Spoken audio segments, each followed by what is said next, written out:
Harper always believed her marriage to Holden was perfect, or at least as close to perfect as anyone could hope for. They had been together for 7 years, and in her eyes, Holden was the ideal husband, smart, composed, always knowing how to make her laugh even on her worst days. He had a solid career, a striking presence, and a charm that put everyone at ease. When Harper looked at him, she saw the man she had once fallen deeply in love with, the man she trusted completely, the one she thought would never hurt her. Everything seemed calm and harmonious, until Harper began noticing small, subtle changes in Holden's behavior. At first, it was the late nights. He started coming home later than usual, always with some excuse about a demanding project or an urgent deadline at work. Harper wanted to trust him. She knew Holden's tech career could be all-consuming and often required extra hours. But it wasn't just the hours that unsettled her. It was the way he seemed distracted even when he was home. Holden began avoiding her gaze. Sometimes, Harper would catch him scrolling on his phone at lightning speed, then quickly locking it whenever she walked by. This was new. Holden had always been open about his life, and Harper had never once felt the need to question him. But now, a gnawing unease had started to settle in her chest, a feeling she couldn't shake. The next change was harder to ignore. Holden began talking about a colleague, Lila, more often than he ever mentioned anyone else. At first, Harper told herself it was normal, people talk about their coworkers. But the way Holden spoke about Lila felt different. There was admiration in his tone, a subtle excitement, almost a thrill, that Harper hadn't heard before. She tried convincing herself it was professional respect, but deep down, a shadow of fear crept in, something she hadn't anticipated, a fear that whispered her perfect world might be crumbling. As the days went by, the evidence piled up in small, suffocating ways. Harper noticed Holden laughing harder than usual at his phone, seemingly over nothing, spending more time getting ready in the mornings, wearing shirts and jackets she hadn't seen him wear in years. And when he smiled, it wasn't the same warm, easy smile he reserved for her, it was brighter, more alive, and it wasn't directed at her. Harper didn't feel jealous, at least, not in the shallow way, but she felt something deeper, a gnawing fear, a suspicion that the life she thought she had built with Holden might no longer be hers at all. Then came the night that made Harper realize her worst fears weren't imagination. She had returned home early, hoping to surprise Holden with his favorite dinner and a quiet evening together. But as she stepped into the apartment, she heard the rapid buzz of his phone from the kitchen counter. Harper had always respected Holden's privacy, they had an unspoken rule about personal boundaries, but tonight, her curiosity, her rising anxiety, pushed her to act. The name that flashed across the screen made her heart drop, Lila. Harper froze for a moment, her hands trembling. She swiped open the messages, and what she read made her stomach twist. Holden wasn't just texting casually. Lila's messages were flirtatious, playful, and suggestive. And the worst part wasn't even Lila, it was Holden's replies. He wasn't shutting her down. He was encouraging her, subtly flirting back, laughing off boundaries. Harper felt a cold weight settle in her chest. Her perfect marriage had just shattered in the span of a few screen taps. When Holden walked into the kitchen moments later, he froze as he saw Harper holding his phone. His expression shifted from confusion to panic, a flicker of guilt flashing across his features. Harper, her voice barely controlled, asked, "Care to explain what's going on between you and Lila?" Holden's defenses crumbled almost instantly. He stammered, tried to justify it, but the truth was unmistakable, he had been betraying her trust. Harper's head swirled with emotions, anger, heartbreak, disbelief, but underneath it all was a chilling realization. The man she had loved, trusted, and believed would never hurt her had already crossed the line. That night, Harper didn't know if she could look at Holden the same way again. She felt the betrayal like a physical ache, a wound in her chest that wouldn't stop bleeding. And yet, part of her still wanted to understand why, to salvage some remnant of the love they once shared. But Harper knew one thing for certain, nothing would ever be the same. From that moment forward, she couldn't ignore what had happened, and she couldn't pretend her perfect marriage still existed. Holden had changed, and so had her life. The days after Harper discovered Holden's betrayal felt surreal, like she was trapped in a nightmare she couldn't wake from. She went through the motions of her routine, work, errands, cooking dinner, but everything felt hollow, tainted by the knowledge of what Holden had done. She couldn't bear to see him, yet couldn't stop replaying the moment she'd seen the messages in her mind. Every laugh he'd shared, every casual kiss goodnight suddenly seemed like a lie carefully constructed over years.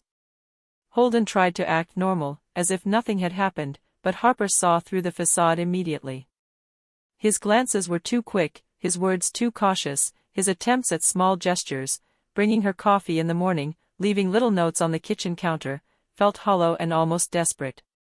Harper wanted him to feel the weight of what he had done, to realize that the breach of trust wasn't something that could be smoothed over with smiles and half-hearted apologies. At first, she wanted answers. She demanded to know why. Why Lila? Why now? Why risk everything for a flirtation behind her back? Holden's explanations were weak, filled with rationalizations and excuses. It meant nothing, he would say, I wasn't serious. But Harper didn't believe him. Actions, she realized, were louder than words, and Holden's actions had spoken volumes. He had chosen deception over honesty, desire over love, and for the first time, Harper felt the fragility of her own happiness. The betrayal began affecting everything in their life together. Harper stopped leaving little notes for Holden, stopped making dinner as often, and even avoided casual touches, the small physical reassurances that had once held their relationship together. She wanted to protect herself, to build walls around her heart before he could shatter it further. Holden noticed the shift immediately and tried to bridge the growing gap, but Harper's pain was not something he could repair with charm or apologies. Not this time. Then came the whispers at work. Harper noticed how she stiffened when colleagues mentioned Holden in casual conversations, sensing the weight of suspicion in the air. Rumors spread quickly, and though no one said anything directly to her, she could feel the judgment. Every glance, every quiet office comment seemed like a reminder of Holden's betrayal. Harper began questioning herself too. Had she ignored signs? Had she been blind to Holden's growing distance or flirtations? Every thought spiraled, a relentless loop of doubt and anguish. One night, after yet another tense dinner, Harper decided she couldn't live in limbo anymore. She sat Holden down in the living room, the room that once felt like a sanctuary now suffocating in its silence. We need to be honest, she said, voice trembling but firm. Holden nodded, his eyes wide with unease, as if he finally realized the depth of the storm he had stirred. Harper demanded to see everything, the texts, the emails, anything that proved his indiscretions. Holden hesitated, a flicker of shame crossing his face, but eventually, he handed over his phone. Harper scrolled through the messages, each one a fresh stab to the heart. The playful teasing, the late-night conversations, the coded compliments, all laid bare. Holden's betrayal wasn't casual, it was deliberate, and she had the evidence to prove it. The revelation left Harper numb. She barely slept that night, lying in bed staring at the ceiling, replaying memories that now felt tainted. She loved Holden, she realized, more than she wanted to admit, but love alone couldn't erase the sting of deceit. She needed to make a choice, walk away, or confront the mess and demand accountability. Harper was not the kind of person to quietly let someone betray her and move on. She was determined to reclaim her life, her trust, and her dignity. In the days that followed, Harper began laying the groundwork. She documented everything, saved screenshots, wrote down times, dates, and circumstances of Holden's indiscretions.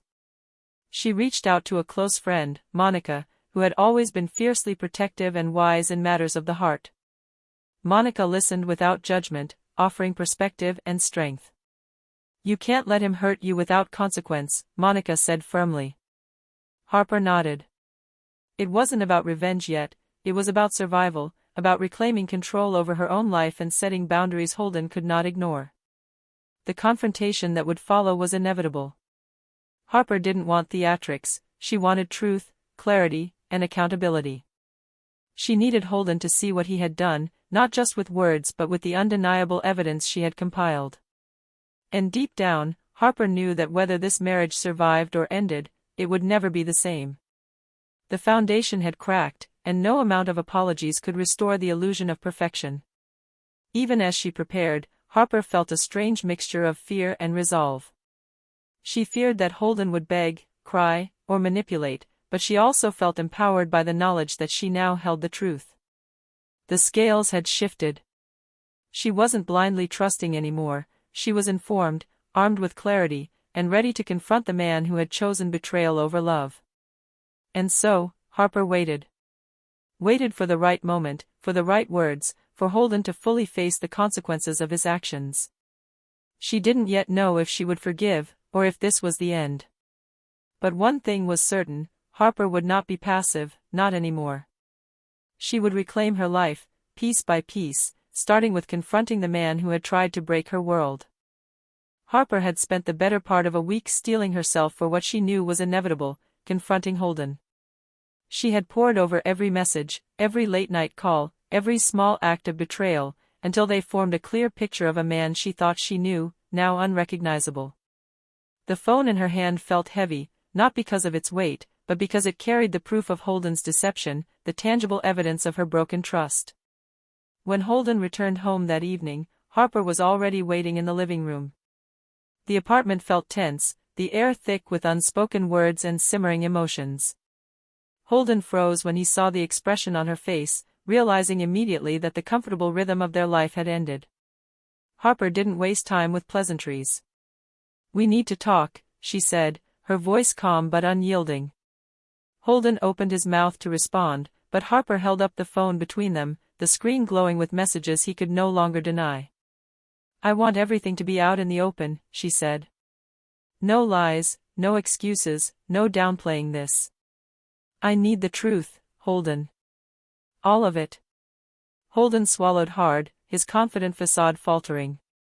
He started to explain, muttering about Lila being harmless, about harmless flirting, about a momentary lapse in judgment. Harper's eyes didn't waver. "A momentary lapse? This isn't one mistake, Holden. It's a pattern. You've been hiding this, nurturing it, and now I see who you really are. Do you even understand what you've done?" Her voice rose slightly, the mixture of anger and hurt impossible to mask. Holden's shoulders slumped, a flicker of shame crossing his features. I didn't mean to hurt you," he said, his voice barely above a whisper. "I got caught up, it was stupid, and I—" "Stop," Harper interrupted sharply. "Don't try to soften it. Don't justify it. You chose this. You made the choice every single time. And now you have to face it." She set the phone down on the coffee table, sliding it closer to him so he could see the entirety of the evidence. Screenshots, timestamps, conversations that left no room for denial, everything was there, laid bare. Holden's eyes flicked across the messages. He started to stammer, trying to explain himself, but Harper cut him off again. "You need to understand something, Holden. This isn't just about your desire. This is about respect, about trust, about the life we built together. You destroyed that." The words felt like a hammer, and Harper could see the weight of realization settling over him. For the first time in years, Holden looked small, vulnerable, and exposed. Harper knew she had to act decisively. She couldn't allow herself to be manipulated into forgiveness, not yet. She had to reclaim her power, show Holden that actions had consequences. "You will not contact Lila again," she said, her voice cold and unwavering. "You will be transparent with me from now on. Your phone, your emails, your schedule, everything. No secrets. And if you want this marriage to survive, you will earn back my trust, every single day." Holden nodded, silently, and for a moment, Harper wondered if he truly understood the magnitude of what he'd done. She saw fear in his eyes, a mix of shame and the realization that his carefully curated life had been torn apart. He was no longer in control, she was. And for the first time, Harper felt a flicker of relief amidst the storm of emotions, relief that she had taken the first step to reclaiming herself. The next few days were a tense balance of coexistence and confrontation. Holden tried to make small gestures, apologizing, buying flowers, leaving notes. Harper didn't dismiss them outright. She wanted to see whether his remorse was genuine, but she also kept her guard up, refusing to be swayed by charm or repetition. Every action, every word was scrutinized. She needed to ensure he couldn't slip back into deception. Harper also sought support. She confided in her best friend, Lacey, who had always been a grounding presence. "You can't rebuild if you don't set rules," Lacey told her firmly. "And you have to decide what lines are non-negotiable. Trust doesn't magically return just because he says it does." Harper nodded, understanding that the journey ahead was not about dramatic gestures but about consistency, accountability, and clear boundaries. Even as Holden showed signs of genuine regret, Harper began planning how to protect herself and ensure Holden's actions aligned with his promises. She began documenting everything, noting when he was transparent and when he faltered. She reminded herself daily that rebuilding a marriage was not about returning to the past but about creating a new foundation, one built on honesty, mutual respect, and vigilance. One evening, after a particularly tense week, Harper found herself reflecting on what had happened. She realized that Holden's betrayal had forced her to confront her own expectations, her own patterns, and her willingness to tolerate deception. The experience, painful as it was, had awakened a clarity she hadn't had before. She could no longer live in blind trust. She needed truth, accountability, and respect. For Holden, the confrontation was a wake-up call. The confident, charming man who had once believed he could manipulate his way through life was suddenly faced with a partner who refused to be deceived. Harper's measured strength and unwavering stance made it clear that if he wanted forgiveness, it would not come cheaply, nor would it be unconditional. By the end of the week, there was a fragile truce between them. Holden had stopped all communication with Lila, agreed to full transparency, and committed to counseling. Harper, while still wary, allowed herself to observe these changes, knowing that trust could be rebuilt only through consistent, accountable behavior. She understood the road ahead would be long, filled with tension, doubt, and hard conversations, but for the first time since the betrayal, she felt a glimmer of hope. The confrontation had been brutal, the emotions raw and unrelenting, but it had also been necessary. Harper realized that the survival of their marriage depended not on forgetting the betrayal, but on facing it head-on, holding Holden accountable, and refusing to compromise her own integrity. As she went to bed that night, Harper felt a small, tentative sense of control return. She had taken the first step, and the rest of the journey, painful, challenging, and uncertain as it was hers to navigate. The following week was a delicate dance of observation, patience, and subtle testing. Harper had learned that forgiveness, if it were ever to exist, could not be granted blindly. She needed to see evidence, consistent actions, small but deliberate signs that Holden was truly committed to repairing the damage he had caused. Trust was a fragile structure, and she was determined not to rebuild it on sand. Holden, on the other hand, seemed determined to prove himself. He volunteered for tasks around the apartment, cooked dinner without being asked, and even suggested attending couples therapy. Harper observed him carefully, noting both his genuine effort and the occasional nervous glance that betrayed his awareness of her scrutiny. She knew his charm all too well, and while part of her wanted to believe, another part demanded caution. The first real test came unexpectedly. Harper had noticed a pattern. Holden frequently stayed late at work, even after promising to leave on time. She couldn't ignore the nagging fear that he might slip back into his old habits or, worse, contact Lila again. That evening, Harper decided to confront the situation calmly, without letting anger guide her. "Holden," she said, as he returned from work, "I need to know exactly where you were today." Her tone was neutral, but her eyes didn't lie. They were sharp, unyielding. Holden paused, sensing the gravity of her question. "I stayed late to finish the Henderson project," he replied, his voice steady but cautious. "I wanted to make sure everything was perfect for the client presentation tomorrow."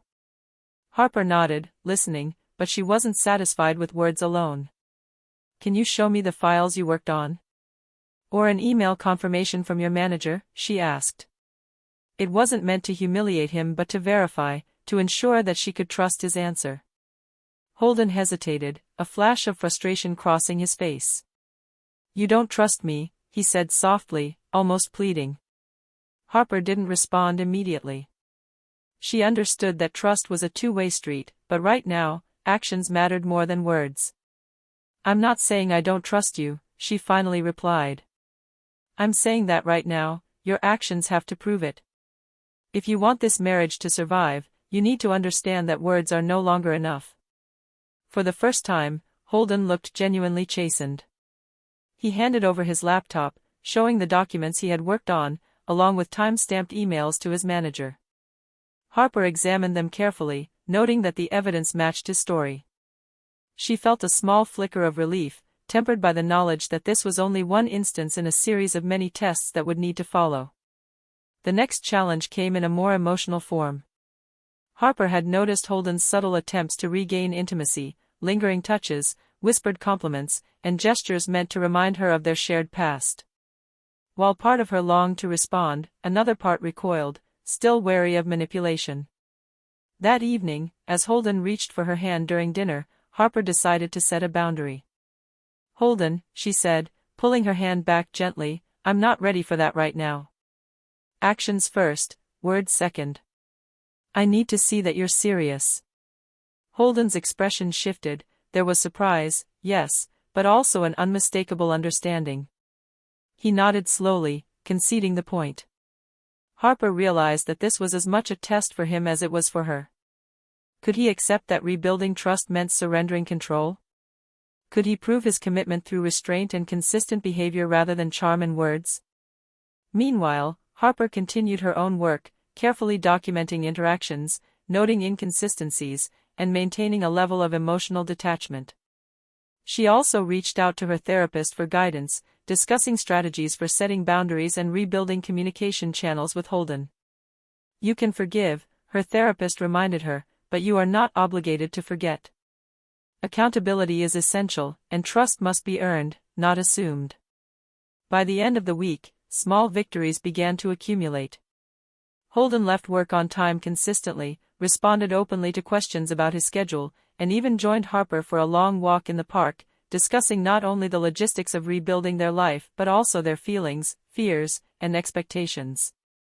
Harper noticed a subtle shift in him. The man who had once sought to manipulate and deceive was slowly becoming someone capable of honesty and accountability. Yet Harper remained vigilant. She knew that patterns, once broken, could re-emerge. Lila, the other woman, still lingered as a shadow in her mind, a reminder that Holden's desires could still test the limits of their fragile reconciliation. Harper resolved to confront this head-on when the time came, rather than letting resentment fester silently. One evening, as they sat together on the balcony overlooking the city lights, Harper found herself speaking candidly for the first time about her fears. Holden, she said softly, this isn't just about what happened. It's about the fact that it could happen again. I need to know that you'll respect me, respect us, even when no one is watching. Holden reached for her hand this time, not as a manipulative gesture, but as a promise. I will, Harper, he said earnestly. I know I've broken your trust, but I'll spend every day proving that I'm committed. You're right, I have to earn it. Harper squeezed his hand back, feeling a cautious optimism. It wasn't complete healing, not yet, but it was a start. The past couldn't be undone, and the betrayal would always leave a scar, but through vigilance, accountability, and deliberate effort, they could carve a path forward. That night, Harper lay in bed with her eyes open, reflecting on the week's events.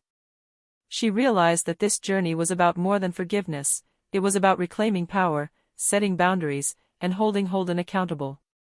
Trust would return only through repeated proof, not empty promises. And while the road ahead was long, she felt a sense of resolve. Harper closed her eyes, her mind clear and determined.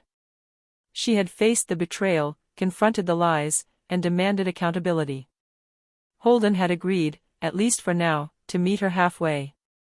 And in that fragile equilibrium, Harper saw the possibility of something stronger, more resilient than the life they had before, a life built not on assumptions, but on transparency, honesty, and mutual respect.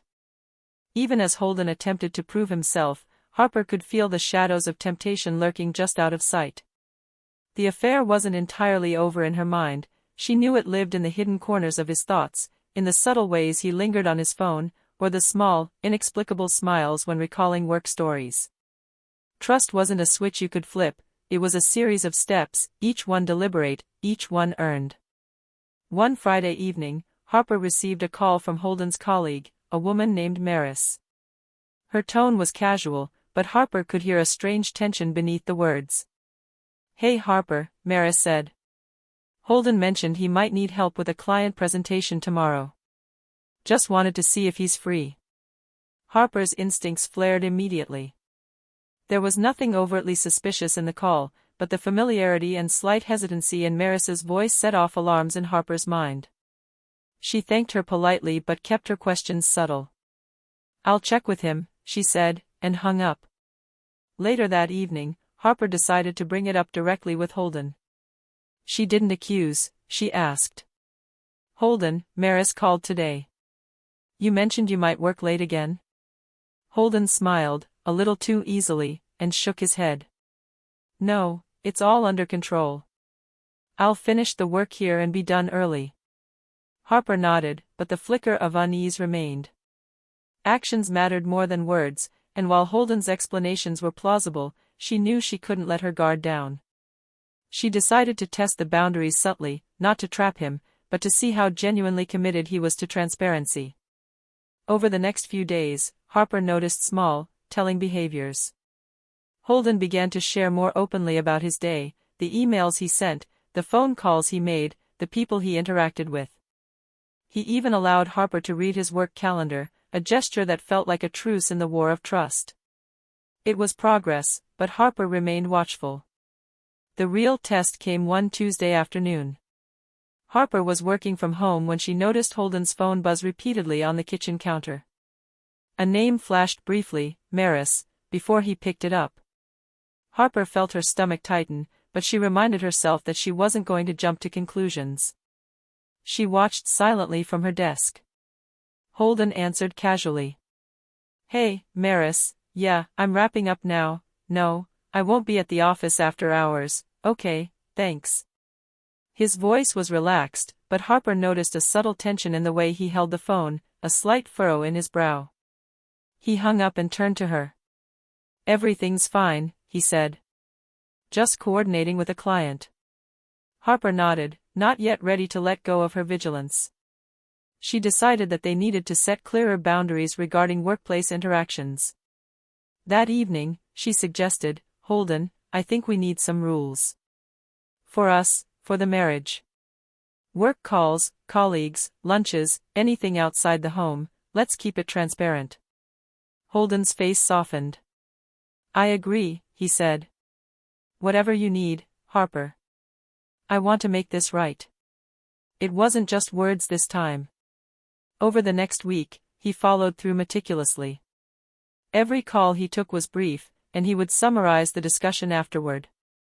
Every meeting outside the office was logged on a shared calendar she could access. And when Maris reached out again, Holden immediately mentioned it to Harper, ensuring that transparency replaced secrecy. Even so, Harper felt the tension.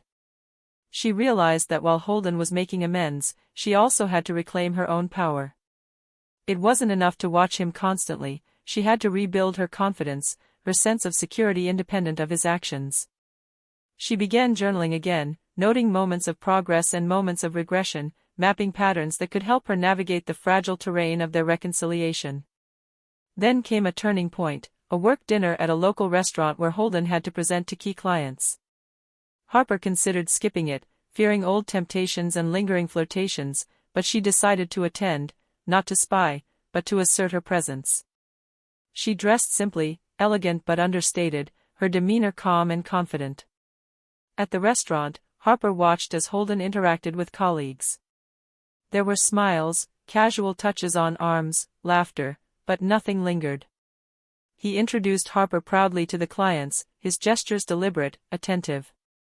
Harper noticed a subtle difference from the man she had once doubted. He seemed aware, careful, conscious of the boundaries she had requested. During the meal, Harper observed a familiar pattern of his former charm, but this time it was tempered by restraint. Holden leaned in to discuss business details, but he never strayed into personal compliments that might suggest old habits. Harper felt a small relief, a confirmation that progress was possible, that the foundation of trust could be reconstructed, slowly but deliberately. After the dinner, as they walked back to the car, Harper finally spoke. "Holden, I saw you tonight. And I want to acknowledge it. You're trying. I see it. That matters." Holden squeezed her hand gently. "I won't let you down again, Harper. I know trust isn't given, it's earned, and I'll earn it, every day." Harper smiled faintly, realizing that this was not the end of their journey, but a critical step forward. They still had wounds to heal, boundaries to maintain, and temptations to navigate. But for the first time in weeks, she felt a flicker of hope, a sense that their marriage, tested and fragile, could be more resilient than before. She looked at Holden, his profile illuminated by the streetlights, and allowed herself a small, cautious optimism. The shadows of temptation were still there, but the light of transparency, accountability, and deliberate effort was beginning to dispel them. And Harper knew, deep down, that while the path ahead would be challenging, it was one they could walk together, if Holden continued to prove, every day, that he deserved her trust. The following week settled into a tense rhythm. Holden was making visible efforts to rebuild trust, yet Harper could feel the undercurrents of temptation still swirling around him, as though a storm was waiting for the slightest lapse to unleash itself. Their life had resumed a fragile normalcy, morning coffee together, shared meals, and evening walks. But Harper knew that healing wasn't linear. Trust, once fractured, could fracture again with a single misstep. One Tuesday morning, Harper received a call from Holden's office. A new client, a young, ambitious marketing executive named Liana, was visiting from out of town. She had requested a private lunch with Holden to discuss potential collaborations. Harper's chest tightened. It was perfectly normal in a professional sense, but after everything, Harper's instincts screamed caution. "Holden," Harper said carefully that evening when he mentioned the meeting, "I want you to take me along. I don't mean to intrude, but I need to see transparency in action." Holden hesitated, a flicker of defensiveness crossing his features, quickly replaced with a calm smile. "Of course, Harper. I understand. Let's go together." During the lunch, Harper observed every subtle interaction. Liana was engaging and flirtatious in a professional way, smiles lingered a little too long, hands gestured animatedly, compliments layered over compliments, but Holden kept his composure. He was polite, attentive, yet he never allowed the conversation to stray into personal territory. Harper noted his body language. He leaned slightly toward Liana when discussing work, but he adjusted immediately whenever she crossed an invisible boundary, a subtle check that seemed designed for Harper's eyes. Still, Harper couldn't silence the gnawing unease. Seeing Holden in a social setting outside their home brought old fears rushing back. What if he slipped, even momentarily? What if temptation was stronger than his resolve? Harper realized that part of rebuilding trust wasn't just Holden's actions, it was her own ability to feel secure in his presence again. After the lunch, Holden sensed the tension and addressed it directly. "Harper," he said gently as they walked back to the car, "I know this is hard. I know it's difficult to see me interact with other women professionally. But I want you to know. I choose you. Every day. Every moment. No matter what." Harper felt the sincerity in his words, but she knew that words alone weren't enough. She needed proof that Holden's commitment was unwavering even when opportunities for betrayal presented themselves. The next challenge came in the form of a corporate retreat. Holden had been invited to lead a weekend workshop, complete with team-building exercises and off-site dinners. Harper's first instinct was to refuse, to keep Holden under watch, but she realized that trust also required space. "I'll go with you," she told him firmly, "so I can see how things are handled, and so we navigate this together." The retreat was a delicate balancing act. Holden was constantly surrounded by colleagues, many of them ambitious women eager to make impressions. Harper observed the interactions carefully. There were smiles, laughter, and friendly touches, yet Holden maintained a consistent boundary. He introduced Harper to everyone he met, included her in all discussions, and even subtly corrected colleagues when their compliments drifted into flirtatious territory. Harper felt a small surge of relief, but she also noticed subtle signs of strain in Holden. He occasionally glanced at his phone, hesitated before responding to messages, and seemed slightly on edge. The weight of rebuilding trust wasn't just on Harper, it rested heavily on him as well. During one evening dinner at the retreat, Holden excused himself to take a call. Harper saw the tension in his posture, the slight tightness of his jaw, and felt a pang of concern. When he returned, he explained that a client had called unexpectedly. Harper studied his eyes, searching for signs of dishonesty. She found none. His transparency was intact, and that alone was a small victory. Later, as they sat together on a balcony overlooking the retreat grounds, Harper spoke softly. "Holden, I see you trying. I see the effort. But this is hard for me.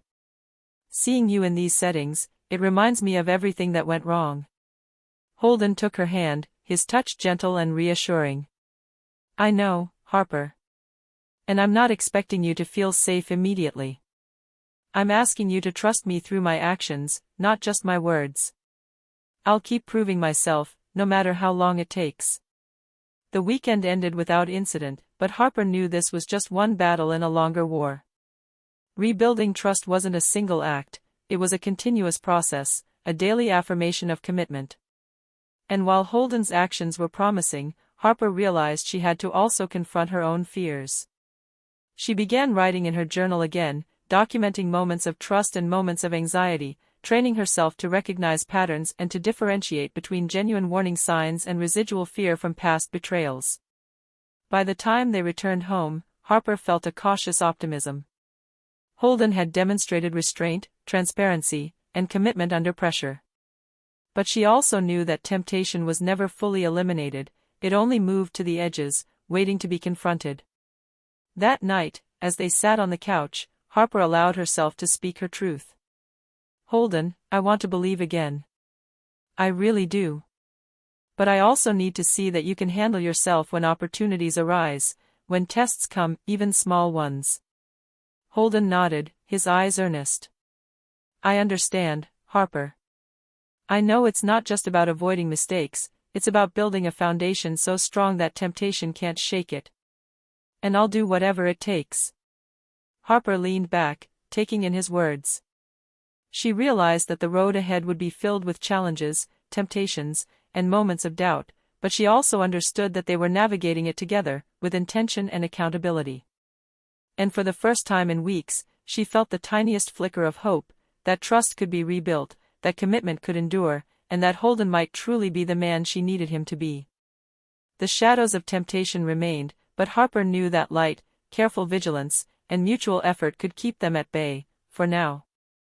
The following week, Harper tried to settle into a fragile rhythm, but unease lingered in her chest. Trust, even when given tentatively, was like glass, one misstep could shatter it completely. She kept herself busy at work, immersed in projects and deadlines, hoping that focus might drown out the lingering fears. But life had a way of forcing reality into quiet moments, and it was during one such moment that the past Holden had tried so hard to bury began creeping back. Harper had been organizing a surprise birthday party for one of her closest friends when her phone buzzed with a notification. A mutual acquaintance had tagged her in a social media post, a throwback photo of Holden at a company retreat from several years ago. The picture seemed innocent enough at first glance, Holden smiling with colleagues, but the comments attached made her pause. Messages referencing flirtations, suggestive jokes, and vague references to old habits began to rise from the past like smoke from a long-buried fire. Her chest tightened. Could it be true? Was this Holden's past version, the one capable of crossing boundaries and betraying trust, still part of him? Harper felt a familiar sting of fear and betrayal, the kind she had hoped never to feel again. But unlike before, she resisted an immediate confrontation. She knew that panic and accusation could drive them further apart. Instead, she decided to observe, to gather context before facing him. Later that evening, Harper casually brought up a conversation about the past during dinner. Holden, you've grown a lot in the last year, she said gently, testing the waters. I can see it, and I appreciate it. But can we talk about old patterns? Holden's fork paused mid-air. He looked at her, his eyes wary but open. What patterns? He asked cautiously. Harper took a deep breath. I saw something online today, some old posts, comments, photos. I want to understand them. Were those times when you crossed lines with people? Did your actions hurt others? Holden's expression tightened, a subtle flicker of guilt flashing across his features. He put his fork down and reached across the table, taking Harper's hand. Harper. I won't lie to you. I've made mistakes in the past, mistakes I regret deeply. There were moments when I was careless with boundaries, foolish with my charm, and unaware of how my actions might affect people. But none of that involves you, not now. You are my present, my priority, and I've learned from those mistakes. Harper studied him carefully. There was sincerity in his eyes, a raw honesty that hadn't been there months ago. Yet even so, shadows of doubt lingered. She knew that Holden's words were only part of the equation, his actions moving forward were what would truly matter. Over the next several days, Harper noticed subtle changes in their interactions. Holden became even more deliberate in his communications, conscious of how every text, email, and social interaction could be perceived. He included Harper in work events, introduced her to colleagues proactively, and was transparent about meetings, calls, and messages. The effort was evident, but Harper also sensed an undercurrent of strain in him, like a tightrope walker carefully balancing, afraid of one misstep. Then came the unexpected encounter that tested them both. Holden received a call from an old colleague, a woman named Serena, who had been part of a controversial project years earlier. She invited him to a casual dinner to discuss unfinished business related to their past work.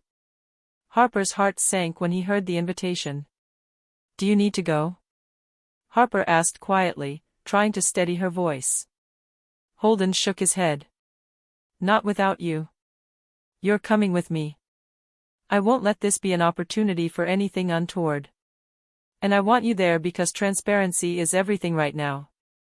At the dinner, Harper observed every interaction.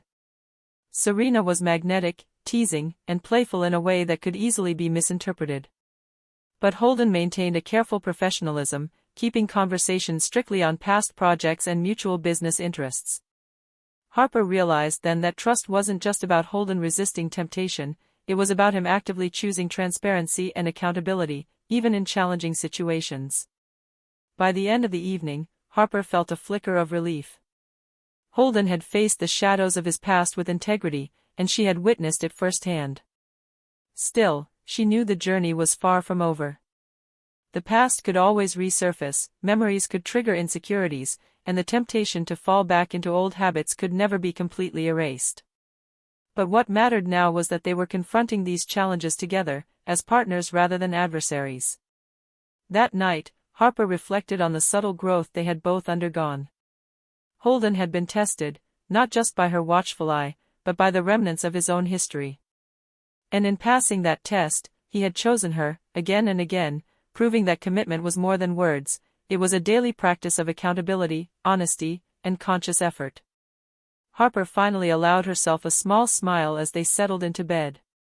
The journey was ongoing, filled with uncertainty, challenges, and difficult conversations, but for the first time in a long while, she felt the possibility of true healing. Trust, once shattered, was slowly being rebuilt, not with grand gestures or dramatic revelations, but with patience, transparency, and a shared commitment to face both past and present together. As she drifted off to sleep, Harper realized something crucial: the ghosts of Holden's past could never vanish completely. But they no longer held power over her, nor over their marriage. With vigilance, honesty, and unwavering commitment, she and Holden could face any shadow, any temptation, any challenge, and emerge stronger than before.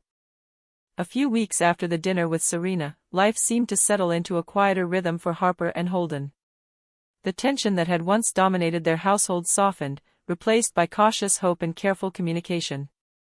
Yet, just when they began to feel the fragile comfort of stability, Holden received an unexpected professional opportunity, one that would test the limits of their renewed trust. Holden's company had been recognized for an innovative project he had led months earlier. A prestigious international firm reached out, offering him a temporary consulting position that promised both a hefty financial bonus and potential career advancement. On paper, it was an incredible opportunity, the kind that could elevate his career to a new level. But there was a complication: the project required extensive travel, often to remote locations where Harper couldn't accompany him. When he told Harper about the offer over breakfast, she forced a smile, trying to mask the unease twisting her stomach. "It sounds amazing, Holden, but a lot of travel? For weeks at a time?" Holden reached across the table, taking her hand gently. "I know, and I understand your concern. But this isn't just about me. This could secure our future, our financial stability, everything we've been rebuilding together." Harper nodded slowly, though the knot in her chest didn't ease. "I want you to succeed, I really do," she said softly, "but we need boundaries. I need to know that nothing from the past, no flirtations, no distractions, will come between us while you're away." Holden's eyes met hers, earnest and unwavering. "I promise, Harper. I won't allow anything to jeopardize us. I've learned my lesson, the past is the past, and my life is with you. Always." Despite his words, Harper couldn't ignore the anxiety that pricked at her thoughts. The old fear, the one that had once consumed her, lingered in the back of her mind. Weeks apart would create moments of vulnerability, and she wasn't sure if she was ready to fully trust that Holden could resist the allure of temptation in unfamiliar environments. The first week of his trip, Harper busied herself with work and small personal projects, trying to maintain a sense of normalcy. She checked in with Holden daily via video calls, which initially went smoothly. He shared updates about his meetings, the progress of the project, and occasional glimpses of the cities he visited. But then came the first warning sign: a call from a colleague of Holden's who casually mentioned that he had been spending time with some of the project's local coordinators, women who were friendly, charming, and often flirtatious in their interactions. Harper's chest tightened. She wanted to trust Holden, wanted to believe in the promises he had made. But fear gnawed at her, whispering doubts she didn't want to acknowledge. She decided not to confront him immediately, choosing instead to observe and gather information. By the second week, the situation escalated. Holden's social media, usually private, began showing signs of subtle interactions, a like here, a comment there, a friendly exchange with someone Harper didn't recognize. Each notification, minor on its own, felt like another crack in the fragile glass of trust she had been carefully reconstructing. Finally, Harper decided she couldn't remain silent any longer. She scheduled a late-night video call with Holden. His face appeared on the screen, tired but smiling, and she could see the eagerness in his eyes as he tried to share a funny anecdote about the project. But Harper's mood was heavy. "Holden, we need to talk," she said, her voice firm yet quivering. Holden's expression shifted, concern replacing the smile. "Harper, what's wrong?" She took a deep breath, trying to steady her racing thoughts. "I've been seeing some things, interactions with people on your trip, messages, social media comments. I want to believe you're being honest, but I can't ignore the feeling that boundaries are being tested. Are you keeping our promises?" Holden's eyes softened, and he reached out as if he could touch her through the screen. "Harper, listen to me. I've thought about this constantly.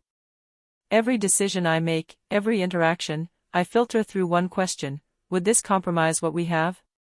I haven't crossed any lines, and I never will. You are my life, Harper. You are my choice every day." Even as he spoke, Harper's mind replayed small moments, subtle cues she had noticed. She realized that rebuilding trust wasn't about blind belief, it was about observing actions, consistency, and transparency. "I want to believe you," she admitted quietly. "But I need to see it, Holden. I need proof that you can walk through fire and still come back to me." Holden nodded, a solemn determination in his gaze. "Then I'll show you.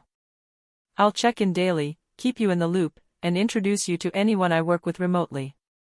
I'll let you see everything, no secrets.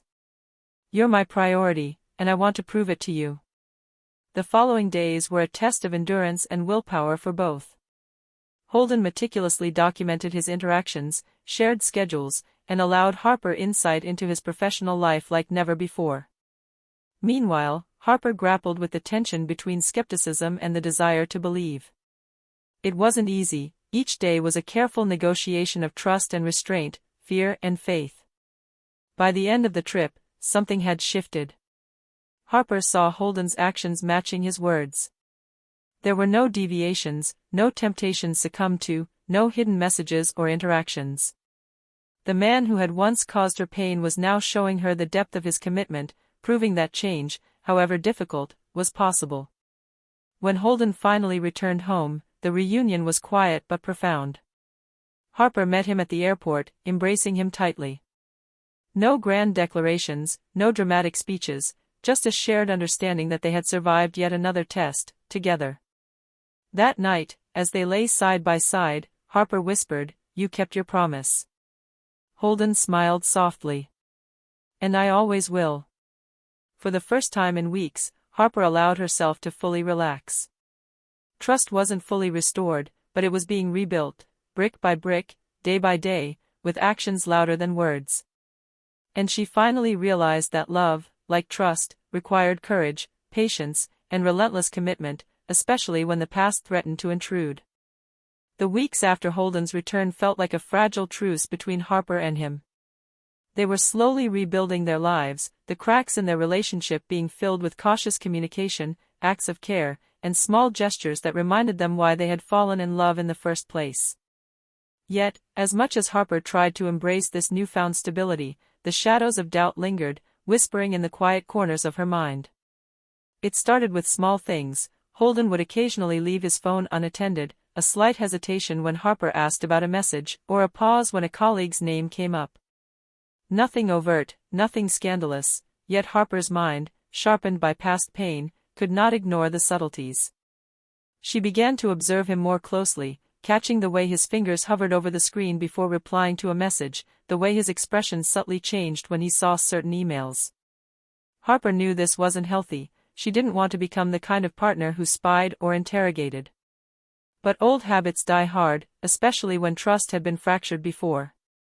The fear that history could repeat itself was a persistent companion, gnawing at her confidence, threatening the foundation they were rebuilding. One Friday evening, Holden mentioned a work event he needed to attend. Harper felt a flicker of unease, but she forced herself to smile. "Okay, I understand. Just check in when you can." Holden squeezed her hand gently. "Always, Harper. You don't have to worry. You've seen my commitment, and I intend to honor it." She nodded, wanting to believe him, yet a quiet voice inside warned her to stay vigilant. That night, while Holden was at the event, Harper sat alone in their apartment, unable to sleep. She stared at her phone, her mind replaying old fears, her imagination conjuring scenarios she didn't want to acknowledge. It was then she noticed a subtle pattern in Holden's communication habits, texts and emails from a colleague named Livia that seemed overly friendly. Nothing explicit, nothing alarming, but the warmth in Holden's responses made Harper uneasy. When he returned late that night, Holden was cheerful, recounting stories from the event, the laughter, the networking, and the team's excitement about upcoming projects. Harper listened silently, her anxiety simmering beneath a calm exterior. Once he had finished, she asked cautiously, "Who's Livia? You texted her a few times tonight." Holden paused, surprised. "Oh, Livia.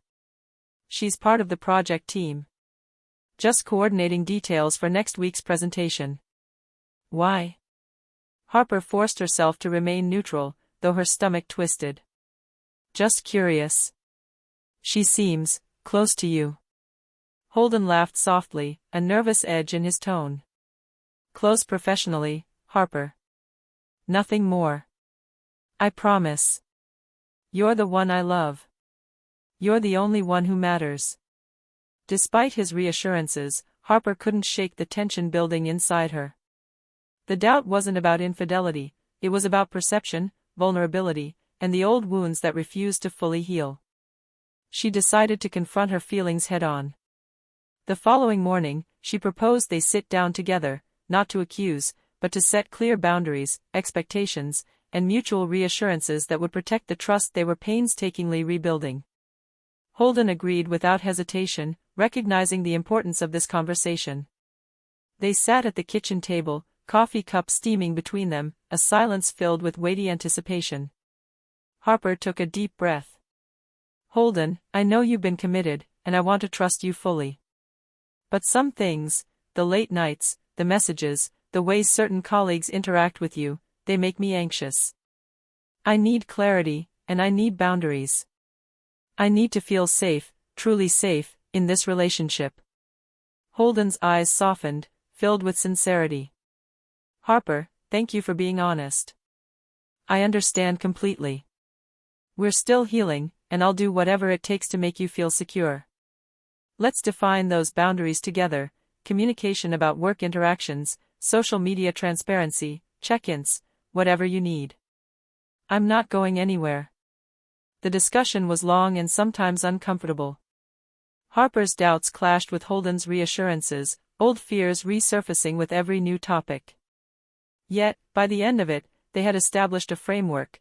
Holden would share work schedules and interactions openly, avoid private encounters with colleagues that could cause suspicion, and commit to immediate transparency if any situation felt ambiguous. Harper, in turn, promised to address her insecurities directly instead of letting them fester. With this agreement, a subtle shift occurred in their dynamic. Harper felt a cautious relief, and Holden showed a renewed dedication to making their relationship a safe and nurturing space. They began small rituals to reinforce trust, daily check-ins, honest reflections about their feelings, and shared journaling to track moments of doubt and reassurance. Yet, life had a way of testing even the most deliberate plans.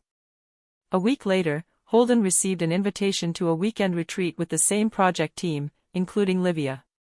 Harper felt a flicker of fear, but she also knew that she couldn't control every external factor.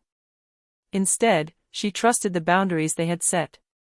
"You'll be careful," she said, keeping her voice steady. Holden smiled, leaning down to kiss her forehead. "I will, Harper. And I'll check in every day. Trust me." As he left, Harper sat by the window, watching the city lights flicker. The anxiety was still there, but it was quieter now. It wasn't gone, it wouldn't vanish overnight, but she understood that trust was a process, a daily practice, not a single moment. She reminded herself that fear didn't dictate reality, actions did. And Holden's consistent commitment over the past months had been a testament to change. That night, as Harper reflected, she realized something crucial: love wasn't just about passion or romance, it was about resilience, accountability, and the courage to confront vulnerability head-on. The trials they faced weren't merely obstacles, they were opportunities to grow stronger, together. And as the weekend approached, Harper resolved to continue walking that delicate line between trust and caution, faith and fear. She would not let the shadows of doubt dictate their lives. The past had been painful, but the present demanded vigilance, courage, and commitment. In that quiet determination, Harper found strength to love, to forgive, and to face whatever temptations or trials might come, knowing that the foundation of their relationship was being rebuilt, stone by stone, with patience and care. The weekend retreat arrived, and Harper felt a mix of anxiety and resolve. She reminded herself of the boundaries she and Holden had established: transparency, accountability, and open communication. Trust had been rebuilt slowly, but it wasn't unshakable. The retreat would be the first true test of their renewed commitment. She spent Friday evening in their apartment, double-checking her messages with Holden, setting the tone for an honest, consistent connection throughout the weekend. Holden's texts were punctual, warm, and reassuring. He sent updates about travel plans, check-ins upon arrival, and photos of the group activities. Each message was a thread reinforcing their agreement, and Harper clung to them as proof of his sincerity. Yet, she couldn't ignore the small pangs of unease every time Livia appeared in a group photo or a casual mention in a text. Harper's mind, trained by past betrayal, clung to shadows, and it was exhausting. Meanwhile, Holden faced his own subtle battle. Livia, charismatic and strikingly confident, had a way of drawing people into her orbit. She was intelligent, charming, and keenly perceptive, the kind of colleague who thrived on influence and subtle manipulation. Throughout the retreat, she engaged Holden in conversation, often lingering on topics that went beyond work, shared interests, humor, mutual compliments. Holden felt the pull, not out of desire for infidelity, but because Livia offered validation, recognition, and a thrill that Harper couldn't provide in that professional environment. Holden recognized the danger immediately. Every warning bell from his past experiences with betrayal rang loud and clear. He reminded himself of Harper, the woman who had been patient, forgiving, and brave enough to give him a second chance. Every step toward Livia's attention was a step away from his vows, and the stakes were painfully real. He felt the tension of desire versus loyalty, temptation versus commitment. Harper, on her end, tried to occupy her mind with her own activities, organizing her schedule for the week, attending a yoga session, reading, and journaling her reflections. Yet, every time Holden texted, she scanned his words with a careful, anxious eye. She noted his tone, the timing, the content. Every delay or slight misstep fueled the lingering shadows of doubt, even as she consciously reminded herself to trust him. By Saturday night, the retreat had escalated into a social dinner, a semi-formal gathering with speeches, music, and dancing. Harper watched Holden's texts come through, updates about the evening, snapshots of group photos, and short descriptions of activities. Her chest tightened each time Livia appeared in a photograph, always close to Holden, always smiling in a way that felt intimate despite its innocence. Inside the retreat hall, Holden was acutely aware of Livia's proximity. She laughed at his jokes, commented on his ideas, and subtly challenged him during group discussions. Each interaction was professional on the surface but tinged with a dangerous allure. Holden felt the adrenaline, the mental push and pull that tested his integrity. He knew that a single misstep, a private conversation, a careless compliment, a moment of lowered guard, could undo months of hard work to rebuild trust with Harper. Recognizing this, Holden deliberately created distance. He engaged other colleagues, ensured that his conversations remained professional, and mentally rehearsed the words he would say if Livia tried to cross the line. His awareness sharpened, and with it, his resolve strengthened. Each decision reinforced the commitment he had made to Harper, each moment of restraint a quiet victory over the temptations that lurked in the shadows of professional life. Meanwhile, Harper noticed a subtle shift in Holden's tone via text, extra care, precise words, intentional reassurance. Though it calmed some of her fears, it also carried a faint note of tension, almost as if he were silently fighting an unseen battle. She realized that trust wasn't just about believing someone else, it was about recognizing the effort they made to protect that trust, the conscious choices they exercised to honor the promises they'd made. By Sunday afternoon, the retreat wound down. Holden checked in with Harper regularly, sharing detailed accounts of the events, confirming his schedule for the journey home, and expressing excitement to return. Harper, observing his consistency, finally allowed herself to breathe.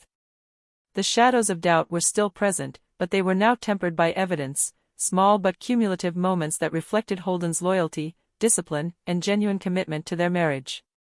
When Holden returned home Sunday evening, Harper greeted him at the door. The relief in her eyes was visible, but so was a lingering vulnerability, the kind that comes from surviving tests of trust without certainty of the outcome. They embraced, a mixture of fatigue, reassurance, and relief coursing between them. Holden held her tightly, whispering his appreciation for her patience, her faith, and the strength she had shown in trusting him despite the subtle tests of temptation. Sitting down together that evening, they shared a quiet dinner. The conversation revolved around the weekend, work activities, experiences with colleagues, moments of humor, but beneath the casual dialogue lay a mutual recognition, they had both survived the test of temptation. Holden had maintained his loyalty, Harper had practiced patience and restraint, and together, they had emerged stronger. Harper realized that the weekend had been more than a professional retreat, it had been a microcosm of their relationship. Temptation, doubt, fear, and integrity all collided in a compressed space of time. And through conscious choice, discipline, and communication, they had reinforced the bonds they were rebuilding. It was a small, but pivotal, step in reclaiming trust and fortifying the foundation of their marriage. As they settled into bed that night, Harper reflected on the lessons of the weekend. Love required vigilance, trust required evidence as much as faith, and forgiveness required sustained action. She recognized that the journey ahead would continue to test them, but she also understood that they now possessed tools, strategies, and resilience that would allow them to navigate future challenges together.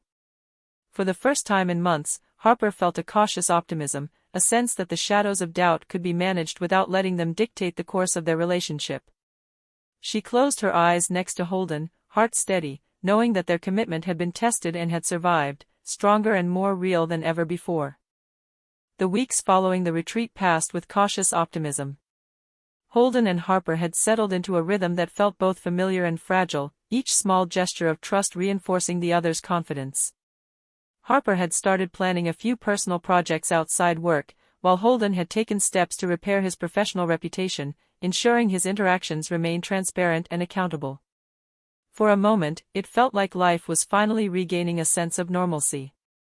Then, without warning, the storm arrived.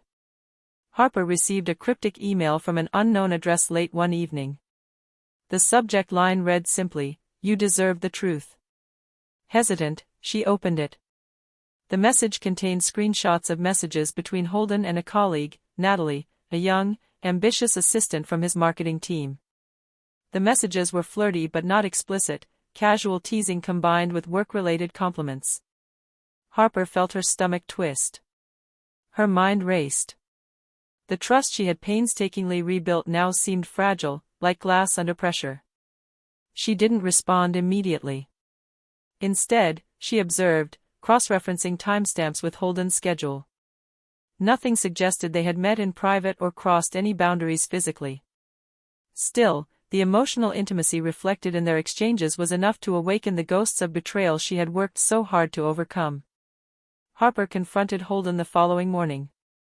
He had just brewed coffee, still in his work attire, his face a mixture of fatigue and curiosity when she arrived in the kitchen. She placed her phone on the counter, screenshots visible.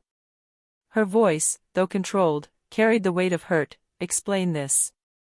Holden froze, glancing at the messages. Recognition flickered in his eyes immediately. "Natalie?" he asked, tone careful. I didn't mean for it to be anything inappropriate. She's new, eager, and I guess I got carried away with compliments. It wasn't like before, I swear, it didn't go beyond words." Harper shook her head. "Words matter, Holden. You know how that feels. You felt it. I trusted you to set boundaries, to protect us." Her hands trembled slightly as she gestured toward the screenshots. This could have been the beginning of another before. Holden swallowed, guilt clear in his eyes. "You're right. I should have kept it strictly professional. I let the lines blur without realizing how it could look. I'm sorry, Harper. I promise, it ends now. I'll tell her and make it clear nothing personal can happen, ever." Harper listened, but her heart remained heavy. Apologies alone weren't enough, they had learned that the hard way. Trust wasn't rebuilt in a single conversation. She needed actions, consistency, proof. "Show me, Holden. Don't just say it. I need to see boundaries, accountability, effort. Otherwise, we're right back where we started." Holden nodded, a determination settling in his expression. He immediately sent Natalie a message clarifying the professional boundaries, cutting off any personal banter. Then he called Harper, walked her through the steps he had taken, and even agreed to let her review any further communication if she wanted. It was an uncomfortable level of transparency, but necessary. Harper recognized it as a gesture of genuine commitment, though it still required emotional processing on her part. That night, they had a long, raw conversation. Harper spoke about her fears, the ease with which trust could crumble, the lingering anxiety of past betrayals, and her need for clear signals of fidelity. Holden admitted that he had underestimated how casual compliments could escalate, acknowledging the fragility of trust and the work required to repair it. They discussed concrete strategies, clear professional boundaries, shared check-ins, and even involving a third party, like a therapist, to help them navigate gray areas. The following days were tense but productive. Holden limited one-on-one interactions with Natalie to strictly work-related matters, always copied Harper when appropriate, and refrained from casual personal texting. Harper, in turn, worked to control her anxiety and reminded herself to differentiate between past trauma and present evidence. Slowly, their interactions became more grounded, their communication more intentional. However, the situation introduced a subtle but persistent undercurrent of tension. Harper found herself hyper-aware of Holden's tone in texts, the timing of his calls, even small details like the way he held his coffee mug or answered the door. Holden, for his part, felt a constant need to self-monitor, aware that one careless move could undo the fragile trust they had reconstructed. Both were walking on eggshells, yet neither was willing to retreat. By the end of the week, the crisis had somewhat stabilized. Holden and Harper had survived the temptation and miscommunication tests, emerging with clearer expectations and renewed vigilance. The storm, while unsettling, acted as a crucible. It forced them to confront uncomfortable truths, sharpened their communication, and reaffirmed their commitment to transparency and accountability. One evening, as they sat on the balcony sipping tea, Harper finally allowed herself to exhale. "We're stronger than we were before," she said softly, leaning into Holden's side. He nodded, wrapping an arm around her shoulders. "Yes, but we have to keep proving it every day," he replied. "No shortcuts, no assumptions, no second-guessing." Harper smiled faintly. The journey wasn't over, but they had weathered yet another storm. The past, the betrayals, temptations, and near misses, would linger as shadows, but they were learning to walk together in the light. And for the first time in months, Harper felt a cautious hope that, with vigilance and effort, their love could survive even the unexpected tempests. The weeks following the email storm were quiet, but in that quiet, Holden and Harper found space to breathe, reflect, and rebuild. Their conversations, once cautious and tense, began to carry warmth again. Trust, though still delicate, was slowly taking root, nurtured by consistent actions and transparent communication. Every small act of honesty felt monumental, a smile shared over breakfast, a hand held while walking to the car, a simple text checking in during the day. Harper suggested a weekend getaway, not a grand, expensive trip, but a small cabin by the lake, somewhere they could reconnect without distractions. Holden agreed, seeing the opportunity to demonstrate commitment and enjoy uninterrupted time together. The drive was filled with tentative conversation at first, but gradually, the familiar rhythm of their relationship began to re-emerge. They laughed over old memories, shared stories from work with honesty and without omission, and even discussed their fears and insecurities openly. It was there, sitting on the wooden dock with their feet dangling above the water, that Harper spoke softly, "Holden, I want us to make a vow, not just the usual promises, but a real commitment to communicate, to be vigilant, and to protect what we have." She looked into his eyes, the weight of the past months evident but softened by hope. Holden took her hands in his. "I promise, Harper.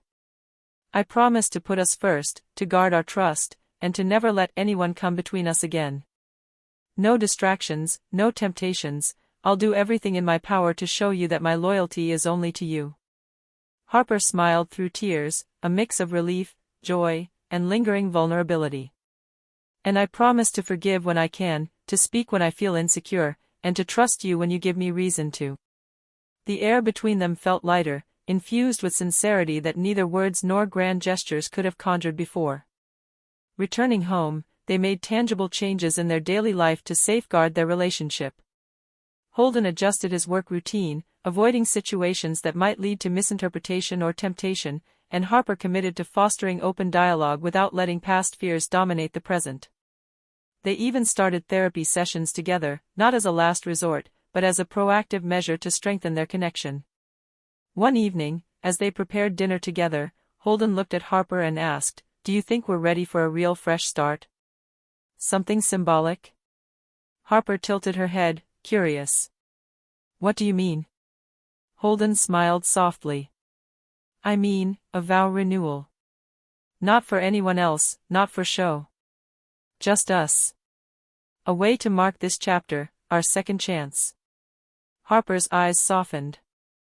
I think that's exactly what we need. They planned a small, intimate ceremony in their backyard under the string lights that Harper had insisted on keeping from previous gatherings. No friends, no extended family, just the two of them. Harper wore a simple, elegant dress, while Holden donned a crisp shirt and slacks. It wasn't extravagant, but it was perfect in its honesty. Standing face to face, Holden's voice caught in his throat as he began. I am not perfect, and our journey has been far from it. But what I've learned is that you, Harper, are worth every effort, every apology, every challenge. I vow to continue fighting for us, to honor our love, and to never take our relationship for granted again. Harper's voice was steady, carrying both remorse and determination. I vow to be open, to communicate honestly, and to work alongside you to rebuild what we almost lost. I promise to cherish our love, protect our trust, and never allow outside influences to sway us apart. The words hung in the air, heavy with meaning, but light with hope. As they exchanged rings, a symbol of continuity and renewal, they felt the past month's tension ease. It wasn't magic, and it wasn't instant forgiveness. But it was commitment, tangible and real, marking a turning point in their marriage. Life after that ceremony felt different. Every glance, every shared cup of coffee, every walk in the park carried intentionality. Holden and Harper learned to celebrate the ordinary moments because they now understood their fragility and importance. The shadow of past betrayals remained a faint memory, but it no longer dictated their interactions. Instead, it reminded them of their resilience, the work they put into love, and the strength of mutual commitment. Months later, Harper discovered an article about Natalie, Holden's colleague from the email incident. She had moved to a different company, her reputation unremarkable. Holden shared the story with Harper calmly, and for the first time in a long while, Harper felt only closure, not jealousy, fear, or mistrust. Holden's transparency had turned past mistakes into lessons, not lingering threats. One quiet morning, Holden watched Harper humming softly while making coffee. The sunlight streamed through the kitchen window, illuminating her hair and the small smile on her lips. He felt an overwhelming gratitude for their journey, the storm they had weathered, the betrayals they had survived, and the love they had rebuilt. For all the pain and uncertainty, they had emerged stronger, more aware, and more committed than ever. Harper looked at him, eyes bright, and said, "We're really doing this, aren't we? Building something real again." Holden nodded, his hand brushing hers across the table. Yes. Stronger, wiser, and only ours. No one can take that from us. In that moment, they understood that survival was not the goal, it was renewal. The betrayals, mistakes, and chaos of the past had tested them, but their conscious choice to fight for each other had prevailed. Together, they had rebuilt trust, reaffirmed their love, and discovered that even when life threatens to unravel everything, commitment, honesty, and effort could create a foundation unshakable by any storm. And as Holden sipped his coffee and Harper smiled across the table, both knew with certainty, they had not just survived, they had thrived, stronger and more united than ever before.